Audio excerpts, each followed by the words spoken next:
তোমার মুখের দিকে চেয়ে আছে বাংলার ভোরের আকাশ। এদেশের গুল্মলতা ছুতে চায় তোমার পল্লবিত আঁচল। তোমার যেন এক প্রতিশ্রুতি হেঁটে যায় আমাদের কণ্টকিত কালের ভেতর। লাঞ্ছিতের আহ্বানে যেন মাটি জন্ম দিল এক শস্যগন্ধি মাটিরই কন্যাকে। আপোষ কিংবা ক্ষমতার মোহ কোনোটি যার আদর্শ নীতিকে কখনো পরাস্ত করতে পারেনি। দীর্ঘ রাজনৈতিক জীবনে অসংখ্য প্রতিকূলতা, কারাবারণ, আন্দোলন সংগ্রাম ও গণতন্ত্র পুনরুদ্ধারের লড়াই পেরিয়ে যিনি হয়ে উঠেছেন বাংলাদেশের রাজনীতির এক অনন্য অধ্যায়, সেই অধ্যায়ের নাম বেগম খালেদা জিয়া।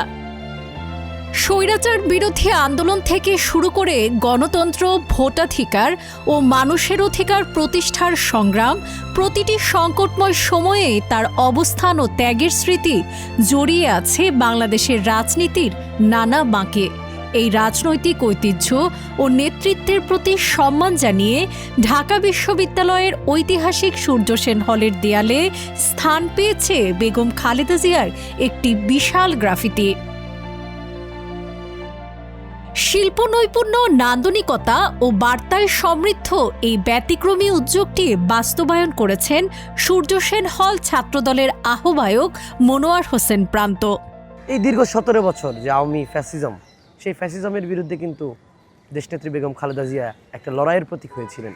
তিনি কিন্তু আমৃত্যু এই স্বৈরাচারীর বিরুদ্ধে আপনার লড়াই করে গিয়েছেন। এই লড়াই করতে গিয়ে তিনি যা হারিয়েছেন তা হচ্ছে তার ছোট ছেলেকে। এই লড়াই করতে যে তিনি একটা সুন্দর যে পরিবার, সেই পরিবার হারিয়েছেন।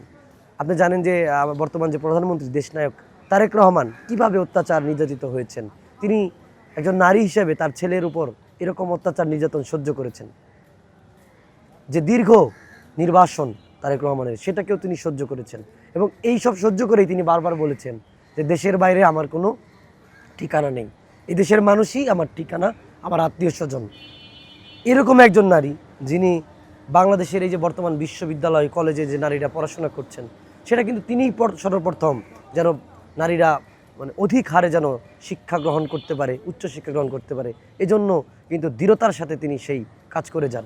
বাংলাদেশের নারী শিক্ষা বলেন, যে কোনো উন্নয়ন পরিকল্পনা বলেন, উন্নয়ন কর্মকাণ্ড বলেন, যেগুলোর উপর দাঁড়িয়ে বাংলাদেশ বর্তমানে টিকে আছে, সবগুলোই কিন্তু মেজর শহীদ প্রেসিডেন্ট জিয়াউর রহমান এবং বেগম খালেদা জিয়া সরকারের অবদান।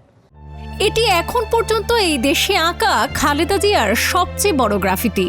তবে এটি শুধু গ্রাফিতিই নয়, বরং বাংলাদেশের রাজনৈতিক ইতিহাসের একটি গুরুত্বপূর্ণ অধ্যায়কে শিল্পের মাধ্যমে তুলে ধরার প্রয়াস। এটি ইতোমধ্যেই শিক্ষার্থী ও দর্শনার্থীদের দৃষ্টি আকর্ষণ করেছে। ডেস্ক রিপোর্ট, আজকের পত্রিকা।